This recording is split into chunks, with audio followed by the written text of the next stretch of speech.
نحمده ونستعينه ونستغفره ونستهديه ونعوذ بالله من شرور أنفسنا ومن سيئات أعمالنا. من يهده الله فلا مضل له ومن يضلل فلا هادي له، وأشهد أن لا إله إلا الله وحده لا شريك له، وأشهد أن محمدا عبده ورسوله. يا أيها الذين آمنوا اتقوا الله حق تقاته ولا تموتن إلا وأنتم مسلمون.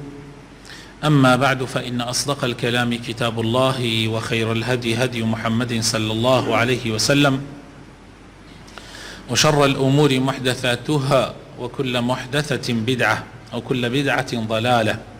وكل ضلالة في النار.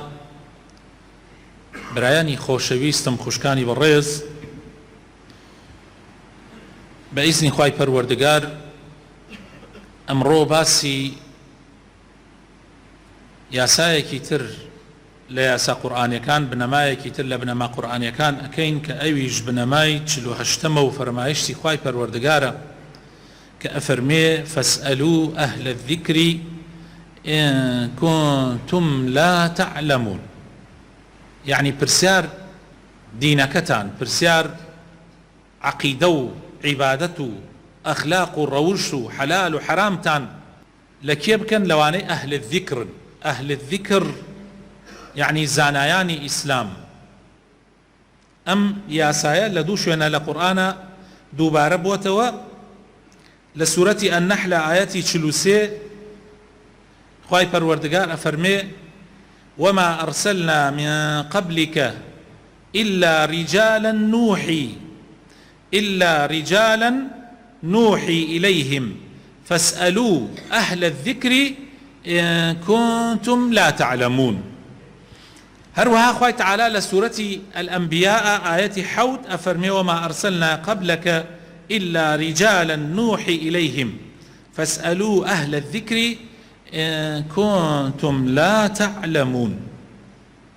أجر ورد ببين ولا أم قاعدة قرآنية أم بنما قرآنية أجر لي ورد بين وشن خالق إسفادة أكيد يكميان خوي تعالى مدحي أهل علم أكا بويك داوال خلق أكا خلقان يكا شارزايانية نخنوارن عواما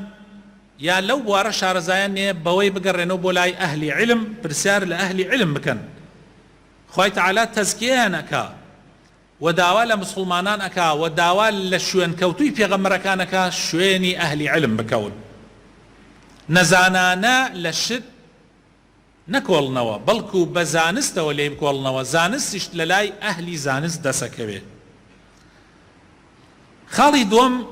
بەرزترین جۆرەکانی زانست زانستی دینە، چونکە بەختەوەری ئینسان لە دنیا و لە ئاخیرەتە لە دینایە، و ئەو کەسانەشی کە زانای دینن لە هەموو خەڵکی شایستەترن کە ئینسان پرسیاریان پێ بکە. سێم ئەو کەسەی کە جاهیلە، یعنی شارەزایی نییە، هەر پرسیاری لە مامۆسای ئاینی کرد، یعنی لە زانای ئاینی کرد، ئیتر ئەم تاوانەکەی لەسەر ئەکەوێت. بۆیە وتراوە تۆ بیخەرە ملی مامۆسایەکی ئاینی، زانایەکی ئاینی و بە سەلامەت لێی دەرچۆ. مەقسەد ئەوەیە یعنی تۆ پرسیارەکەت لە ئەو بکە ئیتر مامۆساکە تاوانی فتواکە هەڵەگرێ، فتواکەی صحیح بێ و ڕاست بێ هەر بۆ مامۆساکەیە و تۆی ڕێنمایی صح کردو. ئەگەر فتواکەشی غەڵەت بێ تۆ عەمەلی پێ بکەی گوناحەکەی لەسەر مامۆساکەیە. لەبەر ئەوە زانایانمان فەرموویانە پێویستە مامۆسای ئاینی، زانای ئاینی کە خەڵک پرسیاری لێ کردو ئەهلی فتوا بوو، پێویستە خۆی پرچەک بکات لە زانستە، لە هەر بابەتێکا شارەزاییشی نەبوو بڵێ من شارەزاییم نییە و بڕۆ بۆ لای کەسێکی شارەزاتر، و لایەنی ڕۆحی، لایەنی ئیمانی هەوڵ بدا خۆی پاک بکاتەوە، خۆی تەزکیە بکات بە قەدەری توانای خۆی. چوارەم خاڵخۆ شەویستەکانم کاتێ خوای تعالی ئەفەرمێ پرسیار بکەن لە زانا دینیەکان لەیرە قەدەغەی کردووە لەوەی یعنی معنای ئاەتەکە ئەوەیە کە نابێ پرسیار لە خەڵکانی نەزان بکەن، ئەبێ پرسیار لە زانا بکەن، ئەگینا دوایی گومڕا ئەبن، ئەگینا دوایی سەرتان لێ تێکەچێ. ئەم ئاەتە جۆرێک هەڕەشەی تایە لە خەڵکانێک نەزان بن فتوا بۆ خەڵک بدەن یان خۆیان لە خەڵکی بکەن بە زانە. جۆرێک لە هەڕەشەی تایە ئەوە جگە لەوەی کە لە چەندین ئاەت و حەدیثیشە هاتووە هەڕەشەی سەریح لەو کەسانەی کە نەشارەزان و خۆیان ئەکەنە نەشارەزا لە خەڵکی. خوای تەعالا ئەفەرمێ لە سوورەتی ئەلعەراف ئاەتی 33 ئەفەرمێ قل إنما حرم ربي الفواحش ما ظهر منها وما بطن والإثم والبغي بغير الحق وأن تشركوا بالله ما لم ينزل به سلطانا وأن تقولوا على الله ما لا تعلمون. خوای تعالى أفرمي خوای تعالى خراپەکاری بە هەموو شێوازێک حرام کردووە، ئەوەی ئاشکرایە و ئەوەشی بەنهێنیوە ئەنجامەدرێ. و هەروەها خوای تعالى ظلم و ستەمی حرام کردووە، و هەروەها خوای تعالى حرامی کردووە کەوا هاوبەشی بۆ بڕیار بدرێ، و هەروەها حرامیشی کردووە کەوا شارەزایید لە شتێکە نەبێ و بە ناوی خواوە قسە بکەی، تۆ لە شتەکە نازانی و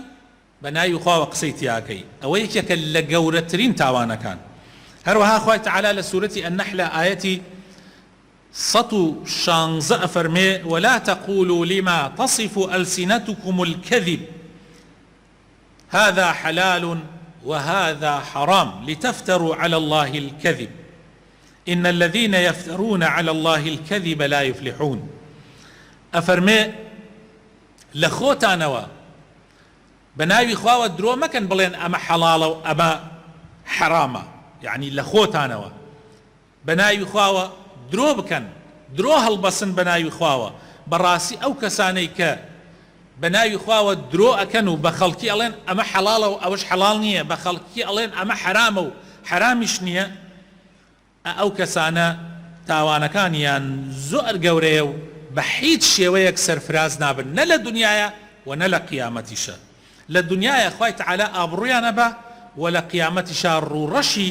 مەیدانی خوای پەروەردگارن. پێشینانی ئەم ئومەتە فەرموویانە بە جورئەتترین کەس لە فتوادان ئەو کەسەیە کە زۆر بە جورئەتە بۆ ئاگری جەهەنەم، یعنی ئەو کەسانەی کە زانستیان نییە و لە خۆیانەوە فتوا ئەدەن بەڕاستی وەک ئەوە وایە کە زۆر بە جورئەت بن مل بنەن بەناو ئاگری جەهەنەمە، خوا پەنامان بدە. لە زمانی پێشینانە، لە زمانی سەحابە و تابعین و تابعی تابعین کە ئەوانە پێشینانی ئومەتی ئیسلامن، سەلەفی ئومەتی ئیسلامن، لەو زمانە فتوا زۆر بە ئاسانی نەئەدرا، بەڵکو کاتێ بچوایەتە لای موفتیەک، لای زانایەک، پرسیارێکت لێ بکردایە لە ترسە بۆ ئەوەی نەوەک هەڵەی تیا بکە، ئەیناردی بۆ لای زانایەکی تر، ئەویش ئەیناردی بۆ لای ئەوی تر، یعنی هەوڵیان ئەدا لە ملی خۆیانی بکەنەوە نەوەک تووشی هەڵەیەک بێن. بەڵام ئەمڕۆ خەڵک لای خۆمان خوا پەناماندا هەر ئەوەنە حەساوە تۆزێ ڕیشی لێداناو جامانیەکی لێ خستە سەر یا کڵاوێکی لێ خستە سەر، ئیتر ئەبێ بە موفتی ئەم ئومەتە ڕێک لای بەکاتەوە لە تیکتۆک و دەسەکاتە فتوەدان، یعنی بڕاتان هەبێ ئەو پرسیارانەی کە لەو نەفامانە ئەکرێ لە تیکتۆکە و زۆر بە جورئەتەوە وەڵام ئەدەنەوە و نازانمیان نییە کە نازانم نیوەی ئەم علمەیە، نیوەی علمی دین ئەوەیە بڵێ نازانم، زانایانمان وایان فەرمووە وتویانە لا ئەعلەم نصف الدین، نیوەی دینە، بڵێ کاتێ پرسیارت لێ ئەکرێ بڵێ نازانم. چلو ئەوەنە پرسیاران لە ئیمامی مالک کرد لە ئەندەلوسەوە لە ئەسپانیاوە، هاتن بۆ لای ئیمامی مالک ئەوەنە ڕێ بە وڵاغ بیبڕە بێنە خزمەتی ئیمامی مالک لە مەدینە بۆ ئەی پرسیاری لێ بکەن. ئیمامی مالک تەنها چەند پرسیارێکی وەڵام دایەوە، 30 ئەوەنەی وەڵام نەدایەوە. وتیان ئێستا ئێمە چی بکەین؟ یعنی بڕۆینەوە بڵێن مالک وتی نازانم، وتی بڕۆنەوە بڵێن مالک وتی نازانم، خۆ من دینی خۆم لەبەر خاتریەوە نافرۆشم، شتێک نەمزانی ئەڵێم نازانم، بەڵام ئەوانە نازانمیان نییە، لەبەر ئەوەی عیبدا ئین نەبن خەڵک نەڵێ وەڵا ئەمانە شارەزایان نییە، بە کەیفی خۆیان قسە ئەکەن، بە کەیفی خۆیان فتوا ئەدەن، بەلای ڕاست و چەپا فتوا ئەدەن. مناڵی وا لەم خەڵکە هەڵساوە و هەڵقورتاوە بۆتە مفتی، فتوا بۆ ئەم خەڵکادار وا سەیرە. زۆر عەجیبە، زۆر سەیرت دێ. یەکسەر بوو بە زانا و فتوا ئەدا، فتوا لە شتێکەدا لیژنەی فتوا ناوێرن قسەی تیا بکەن، ئەو مفتیە و قسەی تیاکە. زۆر سەیرە. پێشینان ئاوا بوون و خەڵکی لای ئێمەیش ئاوان بەداخەوە. ئەمجا خەڵک خوای تەعالا لەیرە ئەمر بە ئێمە ئەکا بە هەمومان کە لە شتێک ئەگەر شارەزاییمان نەبێ بڕۆین بۆ لای کەسانێک شارەزا بن. بەڵام سەیرەکەی خەڵکی لای خۆمان هەر بەس کەسێکی دۆزیەوە، هەر کەسێک بەس ئەوەنەی گومانی لێ بکری ئەمە مەلایە، یان پێ بوترێ مەلا، ئیتر لە مزگەوت تا بانگ بدا، یان مەسەلەن کابرا لە مزگەوت تا جەماعەتەکانیەکە، ئیتر لە ناو خەڵکا خوار کەسێ لە مزگەوت جەماعەتکە پێڵێن مەلا. هەر بەس ئەوەنە پێی وترا مەلا، کابرا ئەڕوا پرسیارێکی لێ ئەکا، وەڵڵا لە لیژنەی فتوا بکرێت جورئەت ناکەن وەڵامی بنەوە. ئەم لە ئەو زەلامەیکا و ئەویش بە کەیفی خۆی قسەی تیاکە، پرسیار تەلاقی گەورە، پرسیار مەسائیلی خەتەر، مەسائیلی عەقیدە، مەسائیلی عیبادات، مەسائیلی ئەخلاق، پرسیاری گەورە لە ئەو نەفامانە ئەکەن. ئەو خەڵکە لە هەموو شتێکە شارەزایی هەیە، بەس لە دینە خۆی گێلەکە. هەر یەکێک لە ئێمە ئەگەر سیارەکەمان تووشی عەتەڵێک بێ، هەر کەسێکمان دەستکەوێ ئەیهێنین و بەرێدەینە سیارەکەی خۆمان، یا پرسیار ئەکەین چاکترین فیتەر کێیە، لە چاکەکانمە دەستی پێەکەین، دەستمان کەوت باش، دەستمان نەکەوت کێ تۆزێ لە ئەو خواردترە، کێ تۆزێ لە ئەو خواردترە. حتا وەکو کەسێک ئەدۆزینەوە کە دڵنیابین شارەزایی هەیە لەو بوارە و سیارەکەمان نەخەینە ژێردەسی. ئەمە بۆ سیارەکەت، بۆ جەستەی خۆتیش. کام لە ئێمە تووشی نەخۆشیەکە بین، نەخۆشیەکی خەتەر، ئەڕۆین بۆ لای کەسێکی اعتیادی، ئەڕۆین بۆ لای هەر کەسێ بەس بڵێ تۆزێ شارەزاییم هەیە لە طوبا و لە بواری پزیشکیە. پرسیارەکەین ئەوە دکتۆری فەقەرات لە چی دکتۆرێ باشە؟ لە ئەم لە ئەو لە معاون طوبیەکە لەو دکتۆرەکە. جاری وایە لە دکتۆرە پرسیاری دکتۆری چاکترەکەی. تۆ ئەگەر فەقەراتت کێشەی هەبێ ناڕۆی بۆ لای دکتۆری چاو، ئەگەر کێشەت لە چاو هەبێ ناڕۆی بۆ لای دکتۆری فەقەرات، ئەڕۆی بۆ لای کەسێک کە ئەخەسایی بێ، کە پسپۆر بێ لەو بوارە، پرسیار لە ئەوەکەی. بەڵام لە دینە هیچ کێشت نییە، ئەچی بۆ لای هەر کەسێ بانگ بدا لە مزگەوتە، ئیتر تەواو فتوات بۆ بدە. واللهی خۆت مەخەڵەتێنە، ئەوە لەوێ زۆر گوناحباری. لە دینیشا چۆن لە بواری پزیشکیە، چۆن لە بواری فیتەری سەیارەیە، چۆن لە بواری هەندەسەیە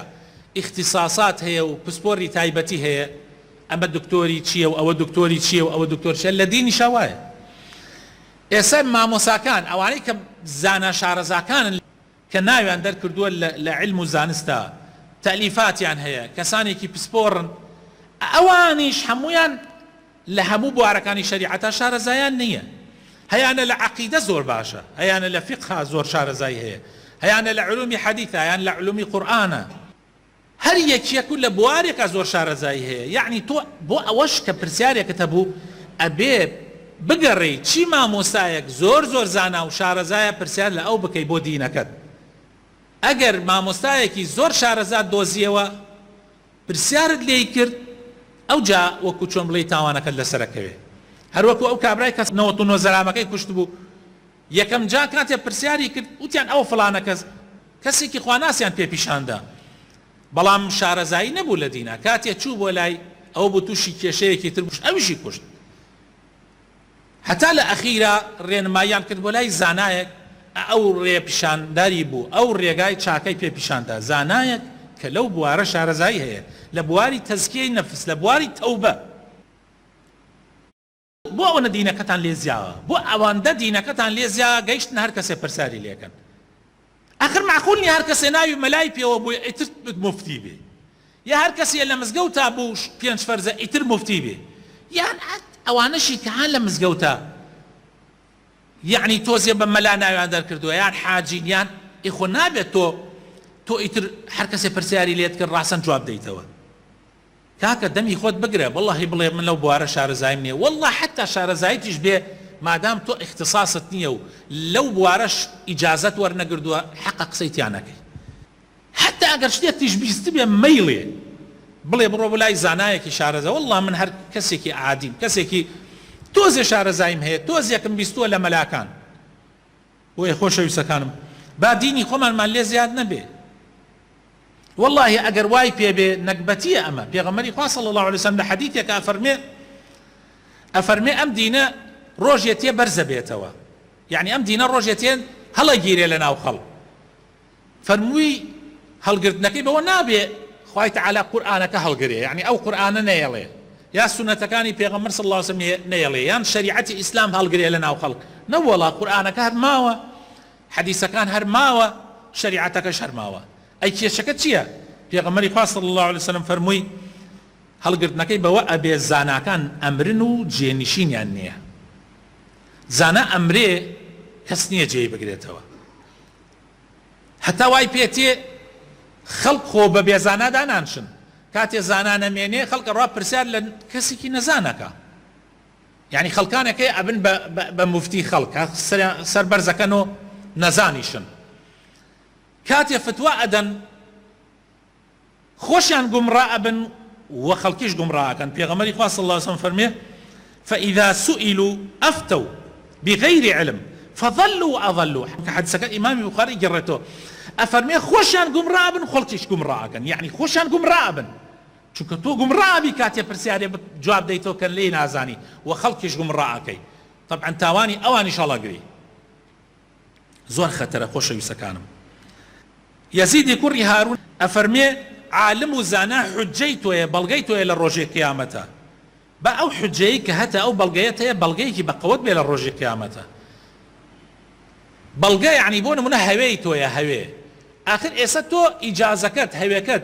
ئیجازەی سایقەکەت ئەگەر تەزویر بێ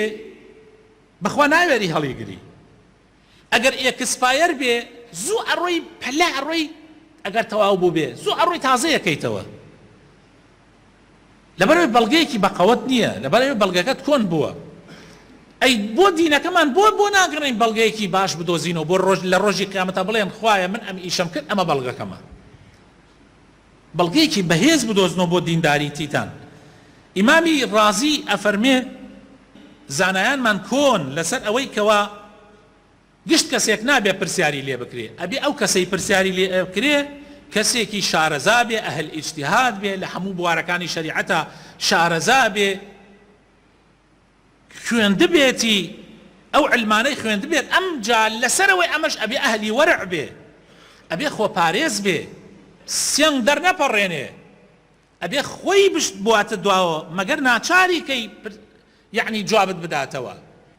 ئەبێم سەربەرز نەکاتەوە بڵێ خەڵکی نەبێن بۆ لای من ئەوە من لایڤم کردوتەوە بێن پرسیارم لێ بکەن تا وەڵامتان بەمەوە والله عیبە والله عیبە تۆ سێنگ دەرەپەڕێنی بۆ خەڵک ئەڵێی خەڵکی نەبێن پرسیارم لێ بکەن چۆن ئەبێ مەلای ئاینی وابێ چۆن ئەبێ زاناوا بێ والله ئەوانە نەزانن والله ئەوانە ئەگەر نەزانیش نەبن وارع نین یعنی خۆیان ناپارێزن خۆپارێز نین شایستە نین کە پرسیاریان لێ بکرێت چونکە ئەوانە لەلایەنی تەزکیەوە فەوتاون ئینسان جگە لەوەی کە ئەبێ علمەکەی هەبێ ئەبێ ڕوحیەتێکی تیا بێ ئەبێ خۆی بپارێزێ لە ڕیا خۆی بە دوور بگرێ ئیخلاصی تیا بێ ئەمجا ئەو کەسەش ئەبێ مسلمانان یعنی زانایانی زەمان شایەتی بۆ بدەن کە فڵانە کەس شایستەیە کە پرسیاری لێ بکرێ بڵێن فڵانە کەس پرسیار لە ئەو بکەن ئەو شارەزایە ئیتر ئەوە ئەبێ بە موفتی ئەو شوێنە بەڵام هەر کەسی هەڵقورتێ لە خۆیەوە قسە بکاو طعن لە ئەم بداو طعن لە ئەو بداو حەڵال لە خۆیەوە حرام بکاو حرام لە خۆیەوە حەڵال بکا بەڕاستی ئەمە زۆر خەتەرە زۆر خەتەرە خۆشەویستەکانم ڕۆژێکیان ڕەبیعەی مامۆسای ئیمامی مالک زۆر بێتاقەت بوو ئیبن عەبدولبەر ئەفەرمێ کابرایەک چووە لای ڕەبیعەی مامۆستای ئیمامی مالک ئەڵێ تەماشای کرد ئەگرێ زۆر بەکوڵ ئەگرێ ئەڵێ ئەمیش وای زانی مصیبەتێکی زۆر گەورە ڕوویداوە وتی مامۆستا چی ڕوویداوە کێت وەفاتی کردووە چی حاڵێک بووە بۆ ئەوەنە ئەگری بۆ ئەوەنە بەکوڵ ئەگری وتی نەوەڵا هیچ نەبووە کەسم نەمردووە بەس تەنها بۆ ئەوە ئەگری ئەمڕۆ پرسیارێک لە کەسێک کراوە کە ناشایستەیە و نەزانە پرسیاری لێ کراوە لە بواری شەریعەتە بۆ ئەوە ئەگریم خەڵک ئەڕوا پرسیار لە نەزانەکە ئەمجا فەرمووی خەڵکانێکەیە لەم زەمانە واللهی چۆن دز ئەبێ بگیرێ و بکرێتە سژنەوە خەڵکانێکەن پیان ئەوترێ دزی دین دزی شەریعەت ئەبێ بگیرێن و سجن بکرێن بەس بەداخەوە ئەوانە بوون بە موفتی و خەڵک ئەڕوا پرسیار لەوانە ئەکەن جا ئەم مامۆسایش ئەفەرمێ بەداخەوە ئەوە لە زمانی ئەوە ئاوای وتووە جا ئەگەر زمانەکە ئێمە بدوینێ ئەبێ چی بڵێ ئەی منیش ئەڵێم بەداخەوە ئەم پیاوە بەڕێزە ئەگەر زمانی ئێمە ببینێ و زمانی فەیسبوک و تیکتۆک و چی ئەمانە ببینێ و هەروە خەڵکانێک و هەڵە قورتێن و تۆزێ ڕیژدا ئەنەن و کڵاوێکە خەنە سەر و یان عەمامەیەک و یان جامانیەکە خەنە سەر و ملەتی ئیسلام سەرگەردانەکەن ئەی ئەگەر ئەم زمانە ببینێ ئەبێ چی بڵێ بەداخەوە یا ڕەبی خوایە بەخاتر ناوە جوانەکانی خۆت ڕەحمان پێ بکەی هیدایەتمان بدەی نوری ئیمان بخێتە دڵەکانمانە دامەزرامان بکەی لەسەر دیندارەتی لەسەر ئیسلامەتی یا ڕەبی خوایە لەوانە نەبین کە گومڕان یا ڕەبی لەوانە نەبین کە لا ئەدەن لە دین یا ڕەبی لەوانە نەبین کە بە ناوی دینەوە قسە ئەکەن و شارەزایان نییە یا ڕەبی خوایە لەوانە بین کەوا بۆ تۆ ئەسوڵحێن یا ڕەبی شوێنی ڕێبازەکەی پێغەمبەرەکەت ئەکەون یا ڕەبی شیفای نەخۆشەکانمان بدە یا ڕەب العالەمین یا ڕەبی خوایە ڕەحم بە مردوەکانمان بکەی یا ئیلاهی خوایە هیدایەتی گەنجەکانمان بدەی یا ڕەبی خوایە ڕەحم بە زانایانی ئاینی بکەی قسەی حەق بخێتە سەر زمانیان یا ڕەبی خوایە بۆ خاتر ناوە جوانەکانی خۆت ماڵ و مناڵمان ساڵح بکەی کوردستان لە بەڵاو موسیبەت بە دوور بگری ناخۆشی و گرانی و قات و خڕی تیا بە دوور بگری یا ڕەب العالەمین خۆشی و هەرزانی لە وڵاتمانە بەرقرار بکەی